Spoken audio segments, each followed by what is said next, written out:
नमस्कार, मी विशाल परदेशी. बेधडक या विशेष कार्यक्रमात आपल्या सगळ्यांचं स्वागत. रोजचा एक नवीन मुद्दा, एक नवीन वक्तव्य, एक नवीन प्रकरण ज्यावरनं चर्चा केली पाहिजे. कारण त्या निमित्ताने आपल्याला व्यक्त होता येतं, वेगवेगळी मतं समजतात आणि अर्थात जे प्रेक्षक आहेत ते देखील नेमकं चाललंय काय यावरनं स्वतःचं एक मत तयार करू शकतात नागरिक म्हणून. काही वेळेला गोंधळ निर्माण झालेलाच असतो, त्यामुळे हा गोंधळ मिटवला पाहिजे चर्चेच्या निमित्ताने. काल अभिनेत्री उर्मिला मातोंडकर, राजकीय नेत्या उर्मिला मातोंडकर यांनी काल पुण्यातल्या एका कार्यक्रमामध्ये वक्तव्य केलं, ज्यावरनं काही प्रश्न निर्माण झाली आणि त्यावरनं त्यांना जोरदार ट्रोल केलं जाते सोशल मीडियावरती. माझे काही प्रश्न ज्यांना घेऊन त्याचे वेगवेगळे पैलू या प्रश्नाच्या निमित्ताने आपण जाणून घेणार आहोत, चर्चा करणार आहोत. पहिला प्रश्न असा आहे की उर्मिलाने गांधींचा मारेकरी हिंदू हे वक्तव्य आत्ताच का केलं. दुसरा प्रश्न आहे की सध्याच्या वातावरणात गोडसे प्रवृत्ती वाढतायत का. सीए रॉलेट कायद्याशी तुलना योग्य आहे का, म्हणजे सीए कायद्याची. उर्मिलाला सोशल मीडियावर ट्रोल करणारे कोण आहेत, उर्मिलाच्या बोलण्यातून तिची खतखत व्यक्त होते का, या सगळ्या प्रश्नांना घेऊन आज आपण चर्चा करणार आहोत. उर्मिलाचा गांधी हत्येवरून वार.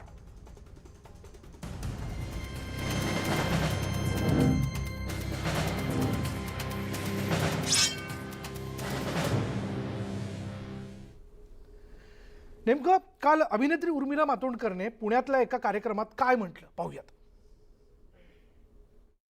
हा कायदा केवळ आणि केवळ एकाच गोष्टीच्या विरोधी आहे, गरीब लोकांच्या विरोधी. तो गरीब माणूस ह्या देशातला कुठलाही गरीब माणूस असू शकतो. असं फार भासवलं जातंय की हा मुस्लिम विरोधी कायदा आहे, जो तो आहेच आहे, पण त्या व्यतिरिक्त सुद्धा आज कुठेतरी हा प्रयत्न केला जातोय की 15% मुसलमानांचं भय इतर 85% मेजॉरिटीमध्ये असलेल्या हिंदूंना दाखवून कुठेतरी त्या हिंदूंवरती एक प्रकारचा अंकुश घालण्याचा हा प्रयत्न आहे. आणि मला वाटतं हिंदू, मुस्लिम, शीख आणि ख्रिश्चन या सगळ्या लेवलच्या पुढे जाऊन आपल्या भारतीयत्वाला आपल्याला कुठेतरी ललकारणारा हा कायदा आहे आणि म्हणून तो आम्हाला कोणालाही मान्य नाही. आता तुम्हाला थोडं अजून मागे घेऊन जाते. सन 1919 दुसरं महायुद्ध जस्ट संपलं होतं आणि ब्रिटिश सरकारला माहिती होतं की हिंदुस्थानामध्ये खूप सामाजिक असंतोष फळफळून आहे आणि तो बाहेर येणार आहे आता. त्यामुळे त्यांनी एक कायदा आणला. कायद्याचं नाव बरंच मोठंसं काहीतरी आहे, पण त्याला रोलेट ॲक्ट म्हणून प्रसिद्धी मिळाली, कारण तो रोलेट ह्यांच्या शिष्टमंडळांनी तो ॲक्ट आणला होता. आणि त्या कायद्यात असं होतं की कोणालाही देशविरोधी कृत्य करण्यावरती काहीही प्रश्न न विचारता, पुरावे न मागता तुम्हाला जेलमध्ये टाकण्याची सरकारला अनुमती होती. आणि हा कायदा फारच भयानक होता. पण अर्थात त्या काळी सुद्धा त्या काळच्या देशभक्त लोकांनी असं सांगण्याचा प्रयत्न केला, पण देशभक्त लोक का करतील देशविरोधी कामं. कारण मित्र हो, त्या आणि आजच्या काळामध्ये तो 2019चा कायदा आणि तो 1919चा कायदा आणि हा 2019चा कायदा सीए, हे दोन्हीही कायदे फक्त काळे कायदे म्हणून इतिहास त्यांची नोंद करेल. तर ती व्यक्ती भारतीय आहे म्हणून त्या प्रत्येक व्यक्तीवर प्रेम करा हे शिकवलं. आणि ते अनेक लोकांना कधीही ना तेव्हा भावलं ना आज भावलं. आणि त्यामुळे त्या विचारधारेचा खून तेव्हाही करण्याचा प्रयत्न झाला आणि आजही होत आहे. गांधीजींचं ते क्षीण शरीर खाली कोसळलं, पण गांधीजींचे विचार खाली कोसळले नाही. ते विचार आजही आपल्या मनात आहे. आपल्या मनात, आपल्या त्या प्रत्येकाच्या अंतर्मनात ते आहेत. आणि त्या विचारधारेचा भाग म्हणून आज बाहेर घोषणा देणारे लोक असो किंवा त्यांचे तमाम नेते मंडळी असो, ह्यांना आज सुद्धा मनात असो किंवा नसो, पण गांधी जयंतीच्या दिवशी आणि पुण्यतिथीच्या दिवशी राजघाटावर जाऊन गांधीजींच्या समोर हात पाय जोडावे लागतात, नतमस्तक व्हावं लागतं. कारण गांधीजी ह्या देशाचे नाही आहेत, गांधीजी पूर्ण जगाचे आहेत. अहिंसा हा परमोधर्म असणारे आणि सर्वात जास्त जर माझ्या मते हिंदू धर्म कोणी पाळला असेल तर सर्वात परमोच्च बिंदूवरती जर मी कोणाचं नाव घेईन तर मी ते गांधीजींचं घेईन. आपण पाहिलं की उर्मिला मातोंडकर यांनी काय म्हटलं आणि यावरनं आता उर्मिला मातोंडकर यांना सोशल मीडियावरती जबरदस्त ट्रोल केलं जाते. जेव्हा कार्यक्रम सुरू होता तेव्हा कार्यक्रमाच्या बाहेर म्हणजे त्या हॉलच्या बाहेर जोरदार घोषणाबाजी देखील काही संघटनांकडनं केली गेली. अशा बऱ्याच घटना घडल्या आणि आता चर्चा निर्माण झाली आहे. म्हणून तर आज बेधडकमध्ये आपण या विषयाला घेऊन बोलणार आहोत. याविषयी बोलण्याकरता आपली मतं व्यक्त करण्याकरता आपल्यासोबत आहेत कम्युनिस्ट नेते प्रकाश रेड्डी, त्याचबरोबर मुस्लिम विचारवंत रियाज अली सय्यद, आपल्याबरोबर असणार आहेत काँग्रेसचे आमदार भाई जगताप, भाजपचे प्रवक्ते मधु चव्हाण आहेत आणि ज्येष्ठ पत्रकार सुनील तांबे हे देखील आपल्यासोबत आहेत. मी सुरुवात मधु चव्हाण यांच्यापासून करतोय. मधु चव्हाणजी, उर्मिला मातोंडकरने शेवटी काय चुकीचं म्हटलंय? गोडसे हा हिंदूच होता.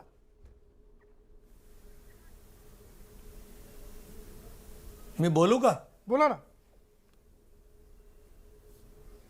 असं आहे की माझी आपल्याला कळकळीची विनंती आहे. माझे मित्र या ठिकाणी प्रकाश जे आहेत, भाई आहेत, ते कधी उथळ बोलणारे नाही आहेत. त्यांना माझी विनंती आहे की चर्चा आपण लॉजिकली आणि तर्काच्या आधारावर करू. जेवढी त्या ठिकाणी मिनिटं उर्मिला मातोंडकरांचं भाषण ऐकवण्यात दिली तेवढी आम्हाला दिली पाहिजेत, नाही तर तो अन्याय होईल. त्यांनी 10 मिनिटं बोलायची 100 वाक्य आणि आम्ही 4 वाक्यात समर्थन करायचं हे बरोबर नाही. मुळामध्ये त्यांच्या स्त्रीत्वाबद्दल आणि त्यांच्याबद्दल पूर्ण आदर ठेवून सांगतो की किती बालिश, उथळ, बेजबाबदार आणि चुकीचं बोलल्या त्या. खरं त्या एक कसलेल्या अभिनेत्री आहेत. अभिनेत्री कसलेली किंवा अभिनेता कोण असतो? जो केवळ डायरेक्शन करतो तेवढेच हावभाव करतो तो उत्तम कलाकार नाही. जो स्क्रिप्ट समजावून घेतो, जो आशय समजावून घेतो, जे स्क्रिप्ट ज्यांनी लिहिले आहेत, कथा लिहिल्या आहे, त्याला काय या सिनेमाच्या कथेद्वारे समाजाला सांगायचं आहे हे समजावून घेतो आणि त्याप्रमाणे तो ॲक्शन करतो. आणि म्हणून दिलीप कुमार किंवा अन्य कलाकार हे फार मोठे कलाकार झाले. पण केवळ त्या मला ठिकाणी एक डायरेक्टरने सांगा, सांगितलं म्हणून गोडसे- अभिनय ऐका, गोडसे माझं हिंदू ऐका, होता. मी हे बोलतोय, सत्य बरोबर दाखवता येईल का? बोलतोय. I am coming to the point. हा. अहो माझा तुम्ही मला बोलू द्या. हो तुम्ही बोला, मध्ये बोला. बोललात तर मी किती बोलणार? हा हा बोला. असं आहे की आधी मुळात त्या काय बोलल्या की हा कायदा गरिबांच्या विरोधात आहे. कुठल्या विचाराने बोलल्यात? हा कायदा गेल्या 70 वर्षात जे बौद्ध, जैन, शीख, पारशी वगैरे वगैरे जे आलेत, ज्यांना या देशामध्ये निर्वासित म्हणून आहेत, त्यांना नागरिकत्व देण्याचा अधिकार आहे. कुठल्या मुसलमानाचा मुस्लिम शब्द त्या कुठल्याही ऍक्टमध्ये नाही आहे. त्यांना देण्याचा अधिकार आहे की जे सगळे बौद्ध आहेत, जैन आहेत, शीख आहेत, पारशी आहेत, ख्रिश्चन आहेत. त्यामुळे काय गरीब पिरीब अगदी मोठा आवाडलाय. नंबर 2, नथुराम हिंदू होता. ह्याच्यात काय? तो खुनी होता गांधीजींचा. त्याची जात कुठली? मग श्रद्धानंदांना मारणारा मुस्लिम होता. हे आम्ही बोलायचं का? पण इथे एखादा खुनी आहे, बलात्कारी आहे, गुन्हेगार आहे, त्याचा धर्म जात नसतो, त्याची प्रवृत्ती महत्वाची असते. आपण आपल्या साध्वी महात्मा त्याला देशभक्त गांधींसारख्या एका ठरवतात मोठ्या ना. व्यक्तीचा मधु चव्हाणजी आपल्या साध्वी त्याला देशभक्त ठरवतात. अहो त्या साध्वी मूर्ख आहेत. ते दुर्दैव आहे तुम्ही आमचं, ते म्हणता. आमच्या पक्षात आहेत.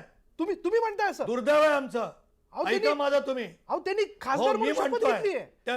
अहो आता एक ते झालंय. हो तुम्ही बघा, ऐका, तुम्ही अँकर म्हणून समर्थन करताय, तुम्ही मी चर्चा समर्थन नाही, घडवताय मी दोन्ही बाजू की घेणार तुम्ही आहे. चर्चेत सहभागी होऊन बीजेपीला विरोध करताय. मी तुम्ही मधुभाऊ, चर्चेत सहभागी होऊ नका. मी- तुम्ही प्रश्न विचारा. मी अँकर म्हणून नाही, सर्वसामान्यांचा प्रतिनिधी म्हणून दोन्ही बाजू जाणून घेणार आहे या ठिकाणी. दोन्ही बाजू. मी म्हणत नाही बोला, की मी बोला. एकाची बाजू घेतोय. बोला. मी हा अहो, देखील त्या प्रश्न ज्या विचारणार आहे. मी हा देखील अहो, प्रश्न त्या विचारणार आहे की कोणत्याही अपराधाला जात नसते, मग त्याच्यामुळे त्याला हिंदू आणि मुस्लिम या नजरेतनं बघावं का? पण हे वास्तव आहे की उर्मिला मातोंडकर आज का बोलली असं? ऐसा अहो विशालच ना? हो हो बोला. विशालजी, तुम्ही अँकर सगळ्या वेळ तुमचाच घेता. चर्चेला आम्हाला मधुभाऊ, बोलवता आणि तुम्ही बोलता बोलताय. जास्त तुम्हीच. मी आमच्या विचार ऐकायला मी बोलवलंय उपप्रश्न- ना. मी उपप्रश्न आमच्या विचार उपस्थित ऐकायला करू शकतो बोलवलंय ना.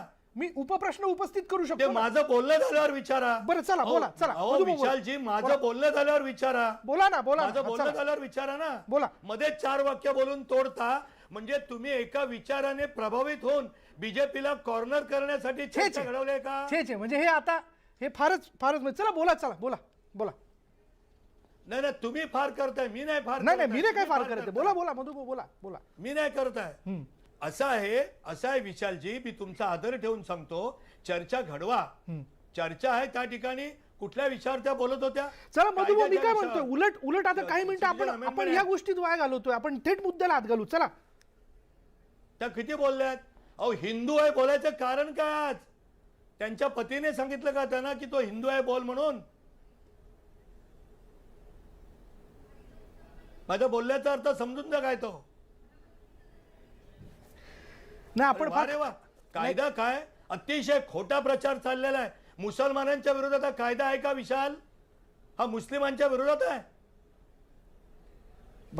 मला आता त्या ठिकाणी उर्मिला मातोंडकर हे नाही बोलल्या की जे भारताचं चिकन नेक आहे ते तोडून आसाम भारतापासून वेगळं करणार. हे बोलणारं त्या ठिकाणी सर्जिल बद्दल काय बोलले नाही. हिंदूंबद्दल कोणी काही बोलावं. बरं ठीक आहे मधुभाऊ, आपली बाजू आली या ठिकाणी. आपलं जे म्हणणं होतं ते आपण मांडलं. मला भाई जगतापांकडे जायचंय. भाई बोला, आपण काहीतरी मुद्दा मांडत होतात, पण मी त्याचबरोबर मला हाही प्रश्न या ठिकाणी विचारायचा. जसं आता मधु चव्हाण यांनी बोलता बोलता खरं तर खेळीमेळीत आपली चर्चा सुरू आहे, पण त्यांनी असं म्हटलं की मी एक बाजू घेऊन बोलतोय. पण मला दुसरा प्रश्न तुम्हालाही विचारायचा आहे की अहो कुठल्याही अपराधाला जात नसते, धर्म नसतो, गुन्हा असतो, आणि त्यांनी जो गुन्हा केलाय त्याच्याकडे त्या बदल्यात त्याला शिक्षा व्हायलाच पाहिजे. या सगळ्या मताचे आपण आहोत. भाई तुम्हाला काय म्हणायचं या सगळ्या चर्चेत? 100% विशाल तुम्ही म्हणताय ते 100% कुठल्याही अप्रवृत्तीला किंवा कुठल्याही गुन्हेगाराला, कुठल्याही दगाबाजाला कसल्याही प्रकारची जात, धर्म, प्रांत असतच नाही. त्याची अपप्रवृत्ती, त्याचा गुन्हा, त्याची गुन्हेगारी प्रवृत्ती हाच त्याचा जात आणि हीच त्याचे धर्म, हे आपण सगळे मानणाऱ्यांपैकी आहोत. विशाल, आपण जी काही चर्चा आपण घडवून आणलेल्या आहात ती खरोखरच एका अर्थाने ठीक आहे. आमचे मित्र मधु चव्हाण थोडेसे हे झालेत, पण आज मी मधु चव्हाणांचं कौतुक करेन एका गोष्टीसाठी की त्यांनी सुरुवातीलाच सांगितलं की चर्चेचं हे जे आहे स्तर खाली जाता कामा नये. आणि मग तुम्ही याचं उर्मिला मातोंडकरांच्या पतीने काय सांगितलं हे काय तितकंसं बरोबर झालं नाही असं मला वाटतं. मित्र आहे म्हणून विचारतो, बाकी तुम्हाला तुमचा अधिकार आहे. एक गोष्ट तुम्हाला तुमचं स्वागतच करीन मी मधुकर राव, की आपण मान्य केलं की गोडसे हा खुनी होता आणि त्याने खुनासारखा महात्मा गांधी सारख्या देशाच्या याला पितामह म्हणतो आपण त्यांना, या देशाला स्वातंत्र्य देण्यामध्ये, ह्या देशाच्या सर्व जडणघडणीमध्ये ज्यांचं संपूर्ण आयुष्य त्यांनी दिलं त्यांचा तो खुनी होता. हे आपण खुनी म्हणून मान्य केलं, मी तुमचं स्वागत करतो.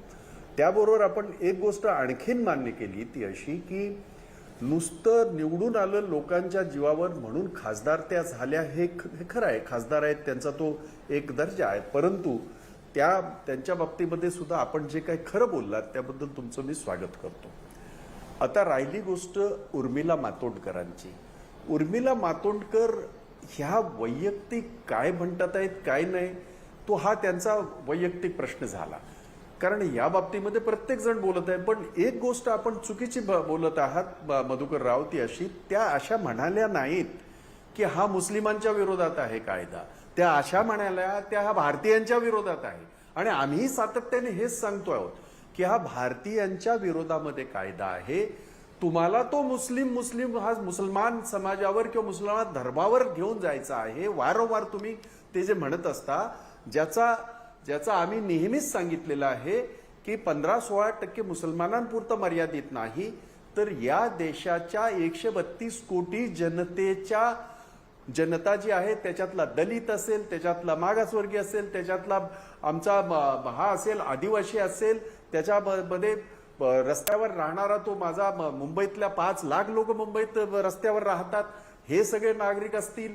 ह्या सगळ्या नागरिकांना त्यांचं नागरिकत्व सिद्ध करण्यासाठी जे ह्या कायद्यामध्ये निकष घातलेले आहेत त्या निकषामध्ये हे कोणी बसणार नाहीयेत. किंबहुना या देशातले 40% नागरिक ज्यांच्याकडे जन्ममृत्यूची नोंदच नाहीये, कारण आपल्या देशामध्ये जन्ममृत्यूची नोंद ही 58% होते, त्यांनी कुठून आणायचं त्यांचं बर्थ सर्टिफिकेट? आपल्या देशामध्ये जवळजवळ 72% लोक हे साक्षर आहेत, जे अशिक्षित त्यांचं काय करायचं मधुकरराव? आणि म्हणून कायदा हा 5 वेळा ह्याच्यामध्ये संशोधन झालं. म्हणजे हा नागरिकत्व सुधारणा कायदा किंवा नासूका ज्याला म्हणतो भाई. आपण, हा काय पहिली वेळ नाही. पण 5च्या 5 ऐका ना. वेळेला सुधारणा झाल्या त्यावेळेला असा गजब नाही झाला. देशामध्ये तरुण रस्त्यावर नाही आला, देशातला नागरिक रस्त्यावर नाही आला. सगळी आपली जात धर्म बाजूला ठेवून तिरंगा झेंडा हातावर घेऊन, भाई, हे मुद्दे खांद्यावर आलेत ना, घेऊन यापूर्वी आले, आणि आपण ती परिस्थिती देशाच्या बघितली. घटनेचं प्रियांबल हातात घेऊन हे पहिली वेळ घडलं. हे आपल्याला नाकारता येणार नाही मधुकरराव. आणि 72-73 वर्षाच्या इतिहासामध्ये हे पहिली वेळ घडलेलं आहे आणि ही एक क्रांती घडलेली आहे. हे आपण मान्य करा. कायदा बनवणं हे आपल्या संसदेचं पूर्णतः अधिकार आहे, सरकारचा पूर्ण अधिकार आहे. त्याला काही आमचा विरोध असण्याचे कारण नाही. परंतु कायदा बनवत असताना तो देशाच्या नागरिकासाठी आहे ह्याचं भान आपल्याला राहिलं पाहिजे. आणि देशाचं नागरिकत्व ठरवणारा मुद्दे यापूर्वी कायदा जेव्हा चर्चेत आले बनवतो आपल्या. तेव्हा तो मला असं वाटतं हे मुद्दे अतिशय आपण उर्मिलाच्या महत्त्वाचा वक्तव्यावरून आणि बोलतोय. अतिशय सेन्सिटिव्ह आहे. या दृष्टीने माझं आपल्याला विनंती आहे की त्या दृष्टीने आपण याच्याकडे बघा. मुस्लिमांच्या विरोधात, याच्या विरोधात असं नव्हे तर भारतीयांच्या विरोधात हा कायदा आहे. नाही, मला आला लक्षात भाई आपला मुद्दा. मी त्याबद्दल मधु चव्हाण यांच्याकडनं उत्तर घेणार आहे, पण तत्पूर्वी इतरही मान्यवर आपल्यासोबत आहेत. मला रियाज अली सय्यद यांच्याकडे जायचं आहे. उर्मिला मातोंडकरने आत्ताच हे वक्तव्य करणं याचा अर्थ आपण काय करता? आता मुळात CAA आणि NRC हे विषय काय आहेत हे कोणाला माहिती नाही आहेत. ज्यांना माहिती आहेत ते समजून घ्यायच्या मनस्थितीमध्ये नाही आहेत. जे मनस्थितीमध्ये आहेत ते त्यांना समजवायचे नाही आहेत. उर्मिला मॅडमनी मी आता स्टेटमेंट बघितलं, 15% मुस्लिम, 85% मुस्लिमांना घाबरवत आहेत. मी त्याच्याशी 100% सहमत आहे. बरं पण ते जे 15% जे आहेत ना ते सगळे काँग्रेसवाले आहेत. बरं ते कारण मुस्लिमांचं प्रतिनिधित्व गेले 70-72 वर्ष त्यांनीच केलेलं आहे. त्याच्यामुळे हा जर कधी कायदा समजला, CAAचा जो कायदा आहे हा मुळामध्ये भारतीय नागरिकांसाठी नाहीच आहे. हा जो अमेंडमेंट जी येते, भारताबाहेर जे इस्लामिक कंट्री आहेत, मी जातीने वंशाने मुसलमान आहे, मी महाराष्ट्रामध्ये जन्माला आलेलो आहे, मी कुठल्याही राजकीय पक्षाशी संबंध नाही माझा. पण हे जे गदारोळ माजलेलं आहे CAA NCR, माझ्या मुस्लिम तरुणांसाठी नोकरीसाठी का मोर्चे काढत नाही ती लोक, त्यांच्या शिक्षणासाठी का मोर्चे काढत नाही ती लोक? कारण तो विषय भरकटतो. CAA जो आहे पाकिस्तान, बांगलादेश, अफगाणिस्तान इथे बहुल जे मुस्लिम धर्मीय आहेत त्यांच्या तिथे जर धार्मिक प्रताडणा ज्याला बोलतात, धार्मिक ज्याला त्रास होतो, तो पाकिस्तानमध्ये मुसलमानावरती धार्मिक त्रास होणार नाही कधी, बांगलादेशमध्ये कधी होणार नाही, अफगाणिस्तानमध्ये कधी होणार नाही. तर त्यातले जे अल्पसंख्याक जे लोक आहेत, हिंदू बांधव आहेत, पंजाबी आहेत, आमचे सिंधी बांधव आहेत, तर त्यांनी सगळ्यांनी इकडे भारतामध्ये त्यांनी निवारा घेतलेला आहे, वर्षानुवर्ष त्यांनी घेतलेला आहे. परंतु त्या काही कायद्याच्या अटीमुळे ते नागरिक बनू शकत नव्हते. तर त्यांना बनवण्यासाठी त्यांनी तो NIA आणलेला आहे. आणि त्या NIAचा आणि नागरिकत्व विभागाचा काही संबंध नाही आहे. गेल्या 5 वर्षामध्ये पाकिस्तानमधनं 862 लोकांना नागरिकत्व दिलेलं आहे कायदेशीर. आपण उर्मिलाच्या वक्तव्यावरती येऊयात का? आत्ता काय वाटतंय, म्हणजे आत्ताच तिने काय वक्तव्य केलं, काय वाटतंय तुम्हाला नेमकं? आता वातावरण गरम आहे. जे लोकांची इच्छा होती राम जन्मभूमीच्या इश्यूवरनं मुसलमानांनी एकत्र व्हावं, काहीतरी करावं, केलं नाही.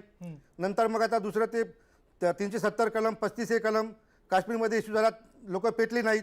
आता कुठेतरी आग लावायची. बरं, आता त्या महात्मा गांधी आमचे पण राष्ट्रपिता आहेत, त्यांच्याबद्दल वाईट आम्ही पण सहन नाही करू शकत. परंतु एखाद्याचा जर तो अभ्यास नसेल तर त्यांनी ते बोलू नये. आणि त्या चुकल्यात तुम्हाला असं वाटतं? ताईने मॅडम असं बोलायला नको पाहिजे होतं. जात नसते. आणि कोणी जातीचं असं म्हणजे समर्थन करून कोणी सांगत नाही चला किंवा माझ्या धर्मामध्ये बोला, मुसलमान धर्मामध्ये बोला. आता मागे 1982-85 मध्ये अतिरेकी लोक खलिस्तानमध्ये एवढं चाललं होतं, ते आम्ही त्यांना पंजाबी किंवा खलिस्तानी अतिरेकी म्हणून नाही बोलू शकत. त्यांना अतिरेकीच म्हटलं आपण, ते गुन्हेगारच होते. पण ते पंजाबी अतिरेकी नाहीयेत. हा हा असा आपण उल्लेख नाही केला, आपण त्यांना अतिरेकीच म्हटलं. प्रकाश रेड्डी, प्रश्न काय आहे का? माझा प्रश्न असा होता की सध्या समाजात जे काही प्रश्न आपल्या समोर आहेत, खरं तर ज्यातनं आपण जातोय, अनेक प्रश्न असू शकतात, म्हणजे राज्यातले असू देत, देशातले असू देत, शेतकरी असेल, दुष्काळ असेल, इतरही बेरोजगारीचा मुद्दा असेल, या सगळ्या याच्यामध्ये हे मुद्दे पुढे येताना दिसतात, अशी वक्तव्य होताना दिसत आहेत. आपल्याला असं वाटतं की धर्म भावना यावरनं समाजात दुफळी निर्माण करण्याचा प्रयत्न केला जातोय? निश्चितपणे केला जातो. आणि तो कोण करतोय तर मला वाटतं BJP, अमित शाह आणि हे जे काय RSS कंट्रोल सरकार आहे फॅसिझमकडे चाललंय, मनुवादी त्यांची वृत्ती आहे, आणि हे जे काही घटना आहेत ते बदलून त्याच्या जागी बदल घडवून आणण्याचा प्रयत्न करतायत. त्यांनी हे संबंध घडवून आणण्याचा प्रयत्न करतायत आणि ते पद्धतशीरपणे करतायत. उर्मिला मातोंडकरांच्या वक्तव्याकडे थोडक्यात मी येतो. मला असं वाटतं की त्या बरोबर बोलल्या. त्यांनी फक्त त्याला स्लिप ऑफ टंग म्हणतो की दुसरं महायुद्ध 1919ला संपलं असं त्यांनी म्हटलं, पण ते पहिलं महायुद्ध ऑफिशियली 1919ला संपलं. 28 जूनला 1919ला ऑर्सेलिसचा करार सनावळी चुकली त्यांची, सनावळी चुकली. झाला. बोलताना आपण बोलतो, पण बाकी बरोबर बोलले. ते काय कम्पेअर करतायत की रौलट ऍक्ट हा काळा कायदा होता आणि हा जो आहे तो काळा कायदा आहे, लोकांच्या विरुद्धचा कायदा आहे, अशी ती कंपॅरिझन आहे. रौलट ऍक्ट जो निर्माण झाला तो या ठिकाणी स्वातंत्र्यानंतर जे साम्राज्यशाही विरुद्ध सगळीकडे रिव्होल्ट होत होता, तसा ब्रिटिश साम्राज्यशाही विरुद्ध रिव्होल्ट झाला आणि त्याला दडपण्यासाठी 1919ला 21 मार्चला रौलट ऍक्ट आणला. त्यामुळे तो काळ जो आहे तो सुसंगत आहे. म्हणजे त्याच्यामध्ये ट्रोलिंग करण्याचा प्रयत्न करतायत तो चूक आहे. गांधीजींचा त्यांनी उल्लेख केला. गांधीजींनी 6 एप्रिल 1919ला त्या रौलट ऍक्ट विरुद्ध सत्याग्रह केला. म्हणजे गांधीजींचा त्यामध्ये रोल आहे आणि त्यांचा म्हणजे जो मुद्दा आहे की सर्व धर्म समभाव आणि सलोखा शांतता ही गांधीजींची भूमिका होती आणि तीच भूमिका राहिली पाहिजे. आणि आत्ता ही गोडसेवादी जी प्रवृत्ती आहे ती संबंध खुनशी प्रवृत्ती आहे, अतिरेकी प्रवृत्ती आहे आणि हे संबंध विध्वंस करण्याचा प्रकार चाललाय आणि हा ऍक्ट आलेला आहे तो सुद्धा काळा कायदा आहे. ते कंपॅरिझन तसं आहे आणि त्यामुळे ते बरोबर बोलत आहेत. आता त्या असंही म्हणतात की तो जो आहे तो असं म्हणजे भासवलं जातं, पण तो संबंध या देशाच्या गरिबांच्या विरुद्ध असलेला कायदा आहे. त्याच्यामध्ये घुसपेट आहेत, येतात, त्यांना चेक केलं पाहिजे आणि त्यांना बाहेर काढलं पाहिजे, याच्याबद्दल कोणाचंही दुमत नाही. परंतु याच्यामध्ये प्रत्येकाला ते आपलं नागरिकत्व आपण 1951च्या आधी आपले कोणी आपला बाबाचा बाप वगैरे या देशामध्ये जन्मला असं सिद्ध करावं लागेल. मग तो हिंदू असो, मुसलमान असो, ख्रिश्चन असो, पार याची गरज काय त्याच्यामध्ये. आता या देशामध्ये शेड्यूल कास्ट, शेड्यूल ट्राईब, अनेक मूळ निवासी आहेत, आदिवासी आहे संबंध आणि आपल्यासारखे सुद्धा लोक आहे, सामान्य जनता, त्यांना हे सिद्ध करणं हे शक्य नाही. त्यामुळे त्याच्यामध्ये एक 0.01% साठी तुम्ही सगळ्या देशातल्या जनतेला भरडून टाकतायत आणि त्याच्यामध्ये आपली घटना काय सांगते. आपली घटना नागरिकत्व हे धर्माच्या आधारावर ठरवत नाही, परंतु हे त्यांची प्रवृत्ती आहे, ती गोडसेवादी प्रवृत्ती आहे, मनोवादी प्रवृत्ती आहे. ती धर्माच्या आधारातमधनं नागरिकत्व ठरवण्याचा प्रयत्न करते. त्यामुळे त्यांचा विरोध आहे आणि तो बरोबर आहे. उर्मिलाच्या वक्तव्याचं आपण समर्थन करताय? हो. मला सुनील तांबे यांच्याकडे जायचं. मधुभाऊ मी येतोच, कारण तेही आपल्याबरोबर चर्चेत अजून ते बोललेले नाहीत. सुनील तांबे, आपण आतापर्यंतची चर्चा ऐकली, काय मुद्दे आपल्याला या चर्चेत जोडावेसे वाटतात? एक पहिला मुद्दा असा की ज्याला CAAच्या संबंधात ही जी काही भूमिका मांडलेली आहे उर्मिला मातोंडकर यांनी, त्यांनी कम्पेअर केलेलं आहे, त्यांनी अशी तुलना केलेली आहे की हा काळा कायदा आहे. बरोबर. काळा कायदा का? रौलट ऍक्ट नुसार प्रतिबंधात्मक स्थानबद्धता म्हणजे प्रतिबंधात्मक उपाय करण्यासाठी कोणाला स्थानबद्ध करणं किंवा कोणाला जेलमध्ये टाकणं हे रौलट ऍक्टचं प्रमुख सूत्र होतं. त्याच्यासाठी कोणत्याही ज्युडिशियल इन्क्वायरीची गरज नाही असं रौलट ऍक्ट म्हणजे होतं. CAAचा कायदा काय आहे? CAAच्या कायद्यात असं आहे की मधुजी म्हणतायत हा एक भाग आहे, पण CAAचा समग्र कायदा काय सांगतो? तो असं सांगतो की ती CAAच्या पहिलं NPR आणि नंतर NCR म्हणजे नॅशनल पॉप्युलेशन रजिस्टर आणि त्यानंतर नॅशनल सिटीजन रजिस्टर NCR हे आहे त्याचं national register of citizen NRC. हे 3 मुद्दे म्हणजे it is a combo package. हा फक्त अफगाणिस्तान, पाकिस्तान आणि बांगलादेश इथल्या बिगर मुसलमानांना नागरिकत्व देण्यापुरता विषय लिमिटेड नाही आहे. ते हे कोम्बो पॅकेज आहे. त्याच्यामध्ये नॅशनल पॉप्युलेशन NPR पण आहे आणि NRC पण आहे. याच्यामधली गडबड अशी आहे की मी इकडे परमनंट रेसिडेन्स आहे आणि आता जगताप सरांनी सांगितलं की 48%च फक्त 48% फक्त जन्माची नोंद होत असेल, तर मी इकडे हे आहे हे सिद्ध करायला, म्हणजे माझं नागरिकत्व सिद्ध करायला मला माझ्या आई वडिलांचं बर्थ सर्टिफिकेट आणायला लागेल. स्कूल लिव्हिंग नाही, बर्थ सर्टिफिकेट आणायला लागेल. ही गोष्ट याच देशातल्या गरिबांना, उर्मिलाताई म्हणतात ते अतिशय 100% बरोबर आहे, या देशातल्या गरिबांना, या देशातल्या दलितांना, या देशातल्या भटक्या विमुक्तांना, या देशातल्या आदिवासींना अतिशय अवघड आहे. आणि त्यामुळे हा कायदा आणि त्याच्यामध्ये दुसरी तरतूद काय आहे की तुम्ही परमनंट रेसिडेंट आहात परंतु तुम्ही नागरिक नाही, मग नागरिकत्वाचे तुम्ही पुरावे सादर करा. ते पुरावे सादर केले नाहीत तर तुमची स्थानबद्ध म्हणजे डिटेन्शन कॅम्पमध्ये रवानगी करण्यात येईल. आसाममध्ये असे 6 डिटेन्शन कॅम्प्स आहेत, तिकडे 10,000 लोकांना ठेवण्यात आलेला आहे. हा जो मुद्दा आहे, म्हणून हाच त्याचा रौलट ऍक्टशी संबंधी असलेला मुद्दा आहे की म्हणून तो काळा कायदा आहे. यांना एकदा मला समजा माझ्या आई वडिलांचं बर्थ सर्टिफिकेट देता आलं नाही तर माझी रवानगी डिटेन्शन कॅम्पमध्ये म्हणजे स्थानबद्ध मला करण्याचा अधिकार या कायद्यान्वये आहे.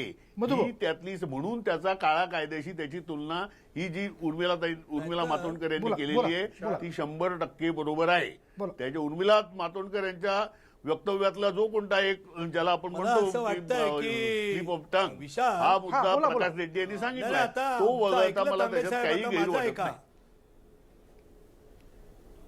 हा बोला. मला असं वाटतं की विशाल, तुमचं अभिनंदन की तुम्ही सगळ्यांना योग्य मुद्दे मांडायला देताय.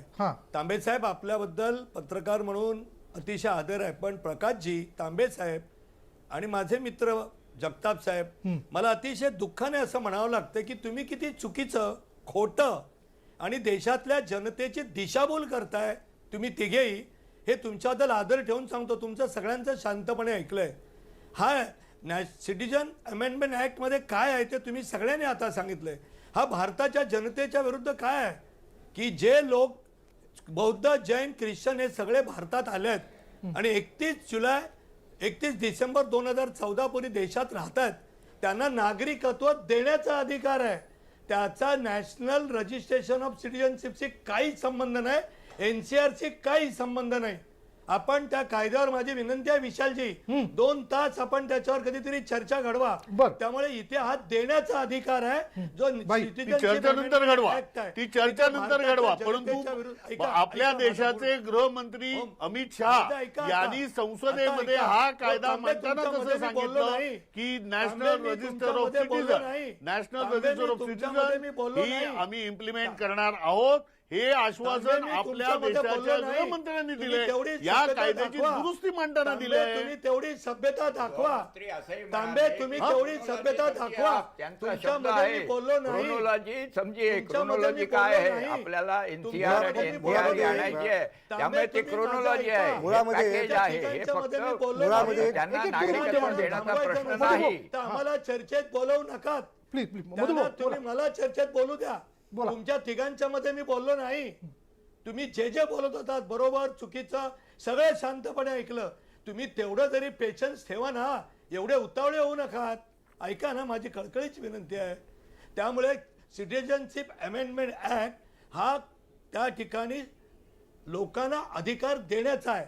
राहिला मुद्दा नॅशनल सिटिझन रजिस्टर, हा त्या ठिकाणी कधीच सुरू झालाय, 1828 पासून.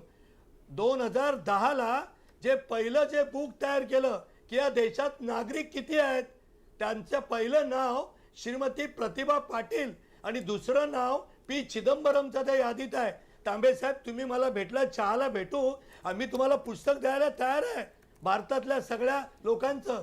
ते काय आहे, ते या देशात दलित किती, ओबीसी किती, आदिवासी किती, महिला किती, त्याप्रमाणे बजेट अलोकेशन करावं लागतं. त्यामुळे हे 2 कायदे वेगळे.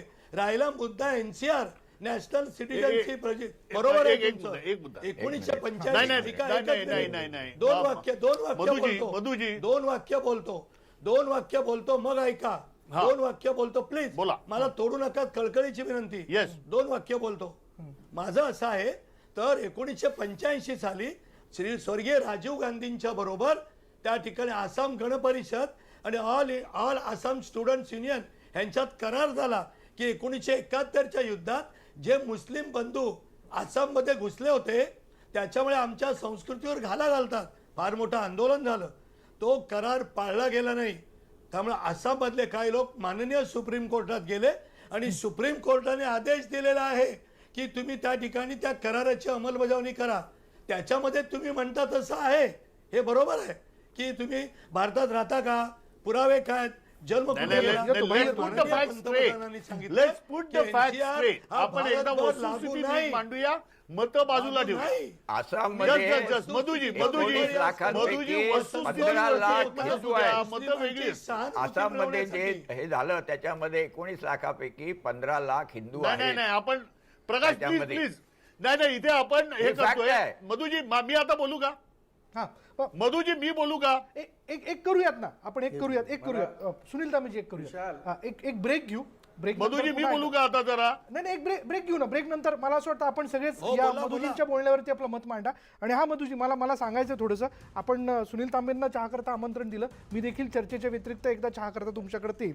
छानपणे आणखीन खेळमिळीत आपण चर्चा करू. पण घेऊयात एक ब्रेक. पहा फक्त न्यूज 18 लोकमत.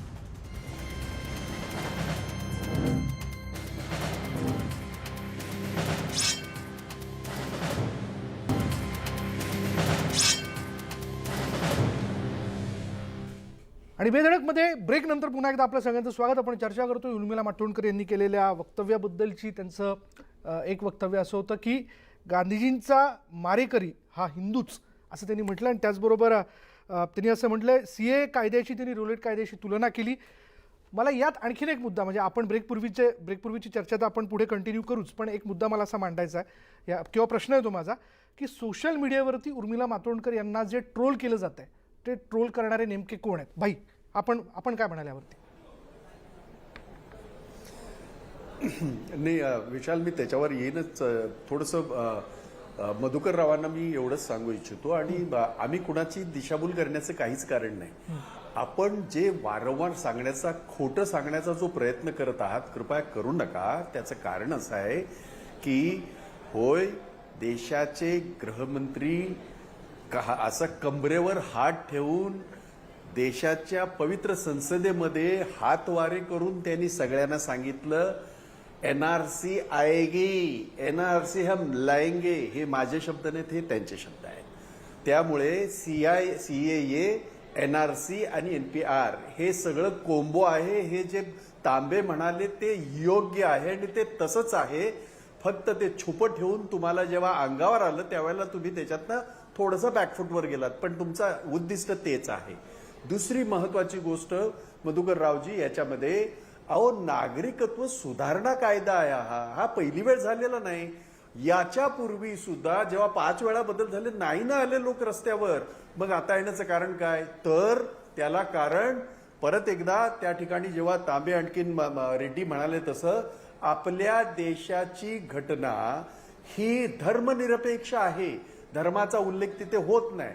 आणि मधुकरराव, तुम्हाला माहिती सुद्धा आहे, तुमची अडचणही मला माहिती आहे, पण देशाच्या घटनेमध्ये कलम 5 पासून कलम 11 पर्यंत देशाचं नागरिकत्व कशा पद्धतीने दिलं जाईल, कशा पद्धतीने त्याला देशाचं नागरिकत्व दिलं जाईल एखाद्या परदेशी नागरिकाला, हे ऑलरेडी त्याच्यात आहे बरं का. त्यामुळे हे काहीतरी नवीन काहीतरी आणलं असं नव्हे. उलट हे करत असताना हा जो काय त्यांनी जो याचा प्रश्न तयार केलेला आहे, पुराव्यांचा जो प्रश्न तयार केलाय, त्याच्यातच सगळी गोम आहे.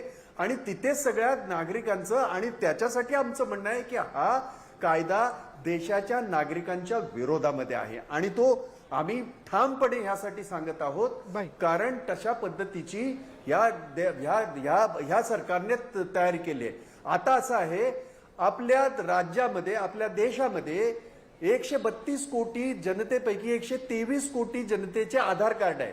तुम्ही काय सांगताय आधार कार्ड नाही चालणार? मला आश्चर्य वाटतं, एखाद्या आदिवासीच्या याला, एखाद्या शेतकऱ्याला, एखाद्या याला जर मदत जायची असेल तर त्या आधार कार्डाला लिंक आपली खाती आहे, ते चालतं आणि ते चालायलाच हवं. माझं रेशन कार्ड चालतं, माझे बाकीचं सगळं चालतं. आता तुम्ही जे काय हे जे हे केलंय, निकष केलेले आहेत, ते इतके भयानक आणि इतके फसवे आहेत की ते शक्यच नाही.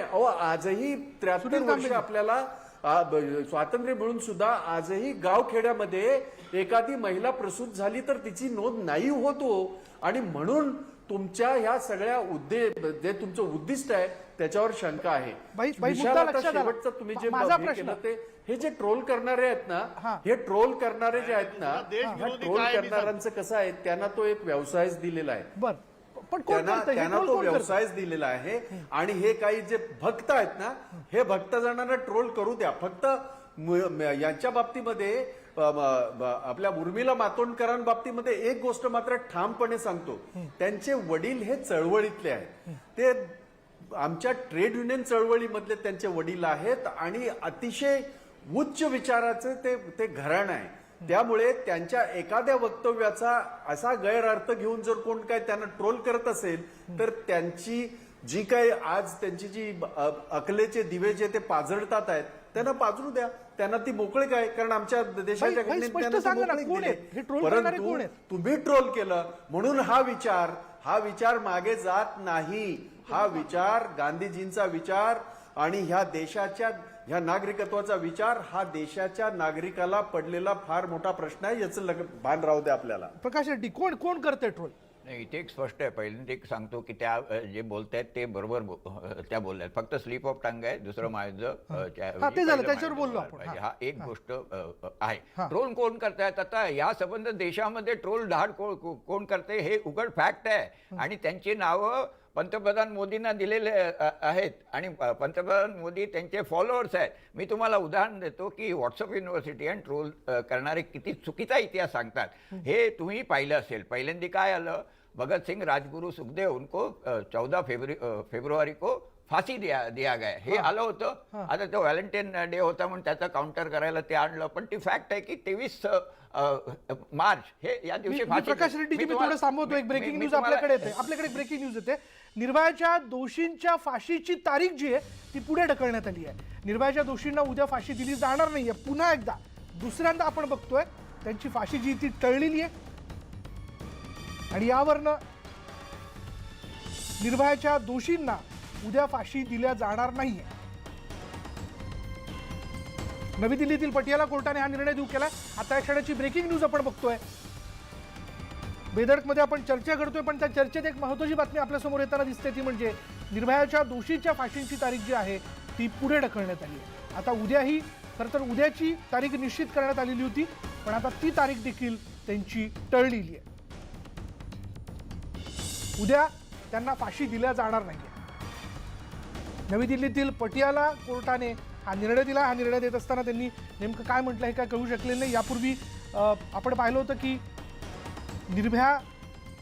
निर्भयाचे जे दोषी आहेत त्यांची जी याचिका होती ती खालच्या कोर्टाकडनं फेटाळण्यात आली होती. आणि आता पटियाला कोर्ट याबद्दल काय निर्णय देत आहे याकडे सगळ्यांचं लक्ष होतं.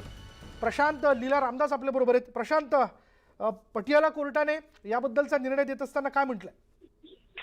पटियाला कोर्टाचे न्यायाधीश धर्मेंद्र राणा यांनी आता महत्वाचा आदेश दिलेला आहे. त्या आदेशाची कॉपी तिहार तुरुंगाला देण्याचे स्पष्ट केलेलं आहे. या प्रकरणी स्पष्ट केलं की निर्भया प्रकरणात फाशी आगामी आदेशापर्यंत पुढे ढकलण्यात आली आहे.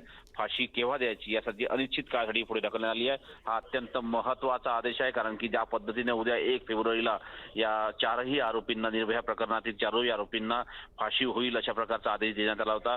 पण ज्या पद्धतीनं त्यासाठी ब्लॅक वॉरंट देखील काढला होता, पण या घडीला त्यांनी आता तो वॉरंट देखील काढलेला नाहीये. आणि महत्वाची कोर्टाने स्पष्ट केलेलं आहे की उद्या फाशी होणार नाही.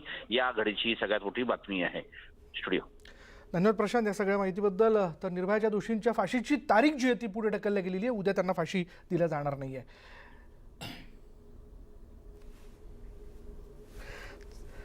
या महत्वाच्या ब्रेकिंग न्यूज नंतर आपण पुन्हा एकदा ही चर्चा कंटिन्यू करतोय. प्रकाश रेड्डी, आपण काहीतरी म्हणत होता. मी येतो, रियाज भाई आपल्याकडे येतो. मी तुम्हाला पहिल्यांदा म्हटलं त्याप्रमाणे नंतर त्यांनी काय सांगितलं की 14 फेब्रुवारी को उनको फाशी की सजा सुनाई गई थी. आता तेही चूक आहे. 7 ऑक्टोबर आहे, म्हणजे ते व्हॅलेंटाईन डे ला कुठेतरी हे करण्यासाठी तो मुद्दा. आता हे ट्रोल जर बघितलं तर त्याच्यामध्ये हा रामभक्त तलवार कोण आहे त्यांचं जर हे बघितलं ते समांतर ट्रोल सगळीकडे येतात आणि ते कुठल्या तरी हिंदुत्ववादी फॅनॅटिक संघटनेचे सभासद आहेत हे त्यांच्या याच्यावर दिसतं. त्याच्यामध्ये फेसबुक आणि ट्विटरवर हे स्पष्टपणे दिसतं. त्याच्यात लपवण्यासारखं काही नाही. आणि त्यामुळे एक विषारी वातावरण करण्याचा प्रयत्न संघटितपणे या देशामध्ये चाललेला आहे. आणि कुठल्या बदनाम करायचं, ट्विस्ट करायचा इतिहास आणि त्याच्यामध्ये वाटेल त्या शिव्या द्यायच्या आणि गलिच्छ भाषा वापरायची हे सर्रासर होतंय. आणि त्याच्या मागे पेड लोक आहेत. आणि अमित शहानी सांगितलं, मी एक खोटं, आमचे इतके ग्रुप आहेत, 3.5 लाख ग्रुप पेड लोक? आहेत की त्या हे त्यांनी सरळ सांगितलं की मी सांगू शकतो अखिलेश यादव यांच्याबद्दल खोटी बातमी मी 2 मिनिटात व्हायरल करू शकतो. यांचं स्टेटमेंट आहे. म्हणजे ट्रोल करणारे कोण आहे ते बघा तुम्ही. आणि ते पेड आहे तसं आपलं म्हणणं आहे. ती सगळी यंत्रणाच आहे.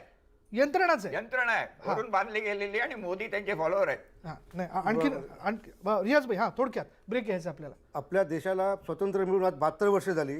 72 वर्षामध्ये मोटर व्हेकल ऍक्ट आपण समजू शकलो नाही. जीएसटी येऊन 3 वर्ष झाली. जीएसटी आपण समजू शकलो नाही. NRC अजून यायच्या आधीच आपण कसं काय समजलो, हे मला फार मोठं आश्चर्य पडलेलं आहे.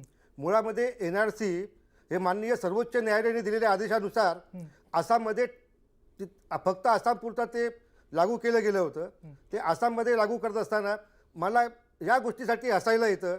एकीकडे तुम्ही बोलता 14 लाख हिंदूंना बाहेर काढलं गेलं. आसाममध्ये राज्य भाजपचं म्हणजे हिंदू लोकांचंच आहे. मग हिंदू लोकांना बाहेर काढतील का?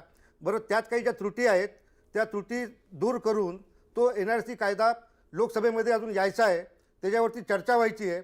आणि त्यानंतर ज्या काही मुद्दे गोष्टी आहेत त्याचं संपूर्ण आकलन करून त्याच्यावरती मान्यवर जे खासदार आपण निवडून दिलेले आहेत लोकसभेमध्ये किंवा राज्यसभेतले खासदार, ते संपूर्ण चर्चा करून त्यातील ते दिशा ठरवतील. मला साधी ही गोष्ट समजत नाही. मी शाळेमध्ये शिकत असताना माझ्या बाईने जर मला शाळेच्या बाहेर काढलं तर माझे 2 मित्र मला बाहेर यायचे, चल आम्ही तुझ्याबरोबर येतो, बाई याला वर्गातनं बाहेर काढू नका. तर मी मुस्लिम असताना मला देशाबाहेर काढून देतील का? माझा जो समाज आहे, माझा जो हिंदू समाज आहे किंवा माझं जे राष्ट्र आहे ते मला जाऊन देणार नाही, काढून देणार नाहीत मला. येतो मधुभाऊ येतोय मी. वेळ झाली का ब्रेकची? पण ब्रेकवर जाता जाता आताच्या या कार्यक्रमात भाजप नेते मधू चव्हाण यांनी फार मोठं विधान केलं. त्यांनी असं म्हटलं की नथुराम गोडसेवर साध्वी प्रज्ञासिंग ठाकूर जे म्हणाल्या त्यावर चव्हाणांनी असं म्हटलंय की साध्वी प्रज्ञासिंग ठाकूर मूर्ख आहेत, आमचं दुर्दैव आहे की त्या आमच्या पक्षात आहेत. बघूयात त्यांनी काय म्हटलं. मधू चव्हाणजी आपल्या साध्वी त्याला देशभक्त ठरवतात. अहो त्या साध्वी मूर्ख आहेत. ते दुर्दैव आहे आमचं, ते आमच्या पक्षात आहेत. तुम्ही म्हणताय असं? दुर्दैव आहे आमचं.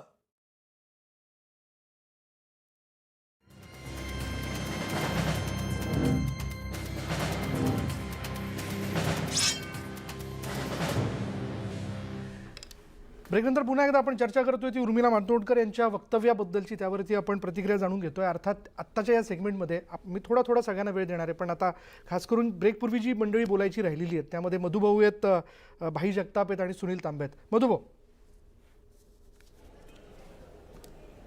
असं आहे की विशाल, माझं वाक्य साध्वी प्रज्ञा सिंग बद्दल पुन्हा पुन्हा दाखवून तुम्हाला काय साध्य करायचंय? मी काय बोललोय?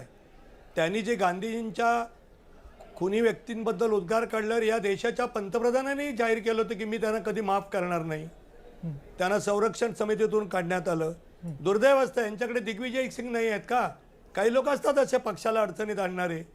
मूळ मुद्दा असा आहे की मला या ठिकाणी दुर्दैवाने असं म्हणावं लागतंय की प्रकाश रेड्डी, भाई जगताप, तांबे ही उथळ बोलणारी माणसं नाही आहेत, बेजबाबदारपणे बोलणारी नाही आहेत. कुठल्याही पक्षाचा मला त्यांच्यात आदर आहे. तुम्ही किती सरमिसळ करून सांगताय. आता तांबे तुम्हीच सांगताय की रौलट टॅग कोणालाही त्या ठिकाणी चौकशीशिवाय स्थानबद्ध करण्याचा अधिकार आहे. सिटिजन अमेंडमेंट ॲक्टमध्ये ते आहे का? National register of citizenship NPR मध्ये ते आहे का? कोणाला तरी देण्याचं आहे. तुम्ही हे सांगताय का की जे निर्वासित पाकिस्तानमधून छळून आलेले आहेत, अफगाणिस्तानहून आले आहेत, त्यांना देशाचं नागरिक करू नका? या देशातले एकच वाक्य, रोहिंगे जे तिथे अत्याचार करून आले आहेत, मुस्लिमांना मारून आले आहेत, हिंदूंना मारून आले आहेत, ज्यांना त्या ठिकाणी ब्रह्मदेश आणि बांगलादेश घेत नाहीत त्यांना तुम्ही घ्या सांगताय. आणि हिंदू, बौद्ध, जैन जे भारतात राहतात 70 वर्ष त्यांना आम्ही नागरिकत्व देतोय. त्यांना नागरिकत्व द्यायला गेल्यावर 15% लोकांवर अविश्वास व्यक्त होतात. आणि काही कारण नसताना बुद्धिमान उर्मिलाजी म्हणतात की नथुराम गोडसे हा हिंदू होता. काय संदर्भ, काय निर्माण करू इच्छित आहे देशामध्ये, काय संदर्भ आहे भाई जगताप, त्याच्यावर चर्चा करा ना. की हे नथुराम गोडसे हिंदू होता हे चूक बोलले आहेत. हे तांबे बोलले नाहीत, माझे मित्र प्रकाशजी बोलले नाहीत, फक्त त्या ठिकाणी भाई जगताप बोलले, बाकी कोणी बोलले नाहीत. अरे वा रे वा, हिंदूंना कोणी यावे ठिचकी मारून जावे, एवढा हिंदू दुर्बल राहिला नाही. नाही नाही, मी मुस्लिम पण हिंदू- म्हणलो मधू, आणि मी मी म्हणलं एक असं. वाक्य बोलतो आणि माझं बोलणं संपवतो. एकच वाक्य बोलतो मी म्हणलो मधू भाऊ, मी म्हणलो कारण की काय झालंय अपराधाला आताच काढायला. अपराधाला जात धर्म नसतो. ऐका एकच वाक्य बोलतो. माझं बोलणं संपवतो एका वाक्यात. हे सगळं आताच का निघालंय याच्या विरोधात, तर आता जसं माझ्या मित्रांनी सांगितल्याप्रमाणे अयोध्येचा निर्णय कायद्याने लागल्यानंतर काही नतद्रष्टांना वाटलं होतं हिंदू मुसलमान दंगे होतील, झाले नाहीत. 370 कलम ज्याचा केरळच्या मुस्लिमाची काही संबंध नाही, 70 वर्ष 370 कलम रद्द केल्यावर मुस्लिमांवर अन्याय होईल असं बोलणाऱ्यांना काही झालं नाही, ते दुखणं आहे. आणि ट्रिपल तलाक हे नीट झालं म्हणून झालं नाही, आणि या सगळ्यामध्ये काहीच झालं नाही. त्यामुळे भाई- भाई खरंच असं आहे का? ह्या गोष्टी त्या ठिकाणी निर्माण करून या ते- देशात भाई अंगार बघा. निर्माण करू हे चाललेलं भाई आहे. खरंच असं आहे, बोला तुम्ही. नाही मला मोठं आश्चर्य वाटतंय. कसं आहे माहिती आहे का, हे वारंवार तेच सांगण्याचा विषय काय आहे मला सांगा. अहो ह्या देशातल्या मुस्लिमांनी, ह्या देशातल्या सगळ्यांनी नागरिकांनी एक गोष्ट मान्य केली होती, राम मंदिराचा निर्णय जो सुप्रीम कोर्ट देईल तो सर्वांना मान्य आहे. आता काय त्याच्यामध्ये काय तुम्ही कसलं तयार करायला निघालात उगाच. ठीक आहे, तुम्हाला ते त्याच्यामध्ये काय हे करायचं तर करा. माझं साधं म्हणणं असं आहे, मधुकर राव, भाई जगताप काँग्रेस आहे, प्रकाश रेड्डी दावे आहेत, बाकी काय आहेत, तांबे तर पत्रकार आहेत, खरं तर ते बिचारे हे आहेत, तटस्थ आहेत, तरी सुद्धा तुम्हाला जो काय आता वाटतोय तर बरं, तुमच्या सरकारमधला घटक आसाममध्ये तुमचेच मुख्यमंत्री का तुमच्या ह्या कायद्याच्या विरोधात बोलतात आहेत? तुमच्या सरकारमधला घटक पंजाबमधले हे जे आहे तुमच्या याचा जे तुमच्या बरोबर आहेत पंजाबमधलं, ते का तुमच्या विरोधामध्ये अकाली बोलत दल. आहेत? तुमच्याच पक्षातले अनेक खासदार अकाली दल का विरोधात बोलताय? ते तर काय काँग्रेसचे नव्हे, ते तुमचे घटक आहेत. आणि म्हणून तुम्ही जे हे प्रयत्न करतात आहात की ज्या पद्धतीने तुम्ही जामियाचं सुद्धा, आजचा विषय नसला तरी जामियाचा कालचं इतकं भयानक आहे, समोर तिथे फायरिंग होते त्या यांच्यावर, आणि तरी सुद्धा आमचे कोणतरी ते महान मित्र काहीतरी फार बोलतात आहेत. बोला तुम्ही, काय हरकत नाही, कारण तुम्हाला तो आमच्या देशाच्या घटनेने आपल्याला सगळ्यांना दिलेला अधिकारच आहे.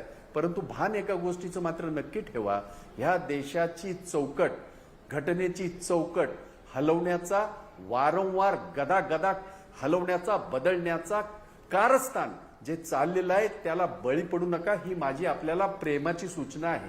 बाकी तुम्ही तुमचं बोलत राहा. काँग्रेसने 75 वर्ष, 72 वर्ष, राहू द्या ते सगळं. तुमचं जे अभ्यास आहे तो तुमच्यापर्यंत ठेवा. अर्थात तीच आहे, तुम्ही आतापर्यंत गृहीत धरत आलेला, आता माझा समाज जागृत होतोय, ती अर्थ नाही धरत. या देशाच्या घटनेच्या बाबतीमध्ये, या देशाच्या घटनेमध्ये दिलेले अधिकार या आणि सर्वसामान्याला, तो राजाला सुद्धा तोच अधिकार आहे, माझ्या आदिवासीला सुद्धा तोच अधिकार आहे, भाई, मुद्दा माझ्या लक्षात आला. सर्वसामान्याला सुद्धा तो, मलाही तोच अधिकार आहे. या अधिकारावर जर मला गदा सुनील आणण्याचा तांबेंकडे तुम्ही प्रयत्न जायचं, करत भाई. असाल आणि आम्हाला जर तुम्ही देशाचे नागरिक म्हणून जर ठरवण्यासाठी करत असाल तर हे अजिबात खपवून सुनील घेतलं तांबे, जाणार माझ्याकडे वेळ नाही. थोडा. आणि आता त्याची बोला. प्रचिती पूर्ण देशभर तुम्हाला सगळ्यांना माहिती आहे. बाईंनी आता असं म्हटलं की नथुराम गोडसेला तुम्ही हिंदू का म्हणताय, हा असं त्यांनी म्हटलं. हा भाईंनी असं मला विचारलं की मी त्याचा निषेध का नाही केला. एक पहिली गोष्ट अशी की नथुराम गोडसे हा हिंदू राष्ट्रवादी होता, ही गोष्ट सगळ्यांना मान्य आहे. दुसरी गोष्ट अशी की हिंदू महासभा मेरठ यांनी नथुराम गोडसेचा पुतळा बसवलेला आहे.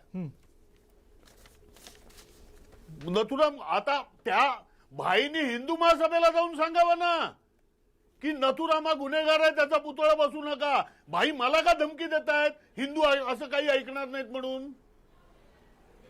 भाईंनी सांगावं ना, तिकडे पुतळ्याचं उद्घाटन केलंय, फोटो आलेत, आणि 2016 साली ते केलंय.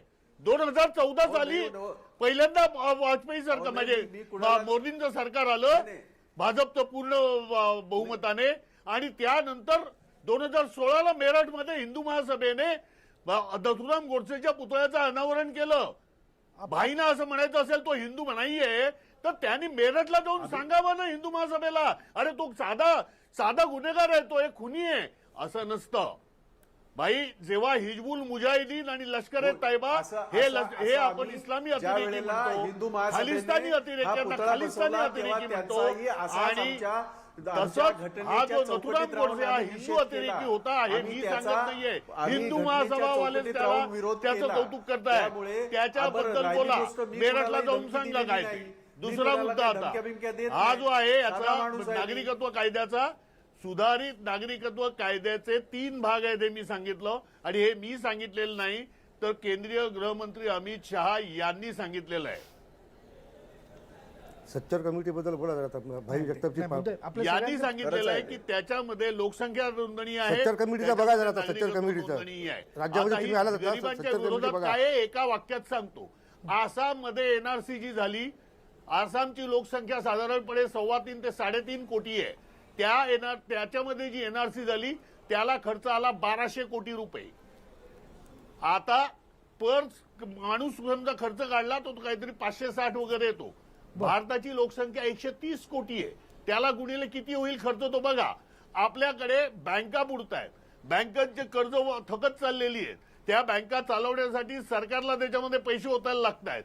आपल्याकडे बेरोजगारीचा जो दर आहे हा गेल्या 45 किंवा 40 वर्षात सर्वाधिक आहे. आपल्याकडे इंडस्ट्रियल डेव्हलप हे येत नाहीये, इन्व्हेस्टमेंट होत नाहीये कुठे. आपल्याकडे शेतकऱ्यांना कर्जमाफी देता येत नाहीये. आपल्याकडे शेतकऱ्यांना नीट याचा भाव देण्यासाठी जी एक इंटिग्रेटेड व्हॅल्यू चेन पाहिजे ती उभारता येत नाहीये, कारण शेतीमालामध्ये म्हणजे शेतीमध्ये गुंतवणूक करायला पैसा नाहीये. सच्चर कमिटीबद्दल पण बोला जरा. पैसा आपल्याला केवळ नागरिकत्व आपण नोंदणी आलायला त्यावरती रियाजभाई चर्चा करू. मला आपल्या सगळ्यांचे मुद्दे लक्षात आले. हे जे आहे हे माझं म्हणून तो अगदी आपले सगळ्यांचे मुद्दे मला लक्षात आले. धन्यवाद या चर्चेमध्ये सहभागी झाल्याबद्दल. आपण बघितलं उर्मिला मातोंडकर यांनी जे वक्तव्य केलं, जे म्हणणं मांडलं, अर्थात त्यांना लोकशाहीतला त्यांचा अधिकार आहे, त्यांनी काय बोलावं काय नाही हा त्यांचा अधिकार असल्यामुळे त्यांच्या पद्धतीने त्यांना त्यात जे समजलं उमजलं ते त्यांनी वक्तव्य केलं. आता त्याच्या पुढे जाऊन मला असं म्हणायचं, जसं शेवटी सुनील तांबेंनी फार महत्त्वाचा मुद्दा मांडला, या समाजात अनेक समस्या आहेत, अनेक महत्त्वाचे मुद्दे सर्वसामान्य माणूस म्हणून जगताना त्या समस्या अजून सुटलेल्या नाही आहेत. माणसाच्या गरजा अजून संपलेल्या नाही, मूलभूत गरजा त्या संपलेल्या नाहीत. त्याकडे खरं तर लक्ष देऊन त्या सोडवणं आणि पुढे जाणं हे या सगळ्या चर्चेतनं फार महत्त्वाचं ठरणार आहे. इथे समूयात पहा फक्त न्यूज 18 लोकमत.